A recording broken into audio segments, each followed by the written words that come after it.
मंगलवार व्रत कथा।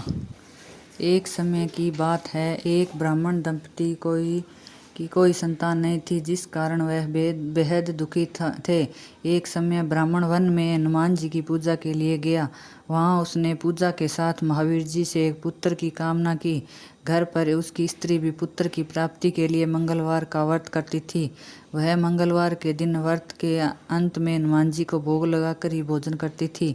एक बार व्रत के दिन ब्राह्मणी ना भोजन बना पाई और ना ही हनुमान जी को भोग लगा सकी।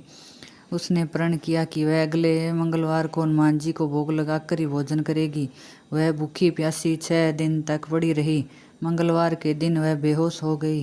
हनुमान जी उसकी निष्ठा और लगन को देखकर प्रसन्न हुए। उन्होंने आशीर्वाद स्वरूप ब्राह्मणी को एक पुत्र दिया और कहा कि यह तुम्हारी बहुत सेवा करेगा। बालक को पाकर ब्राह्मणी अति प्रसन्न हुई। उसने बालक का नाम मंगल रखा। कुछ समय उपरांत जब ब्राह्मण घर आया तो बालक को देखकर पूछा कि वह कौन है। पत्नी बोली कि मंगलवार व्रत से प्रसन्न होकर हनुमान जी ने उसे एक बालक दिया है। ब्राह्मण को अपनी पत्नी की बात पर विश्वास नहीं हुआ।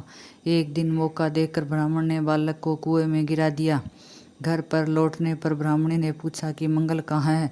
तभी पीछे से मंगल मुस्कुरा कर आ गया।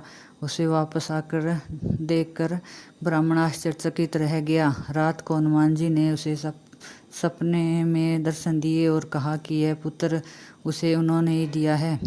ब्राह्मण सत्य जानकर बहुत खुश हुआ। उसके बाद ब्राह्मण दंपति प्रत्येक मंगलवार को व्रत करने लगे।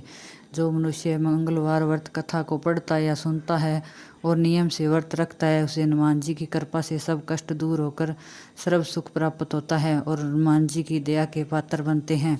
जय बजरंग।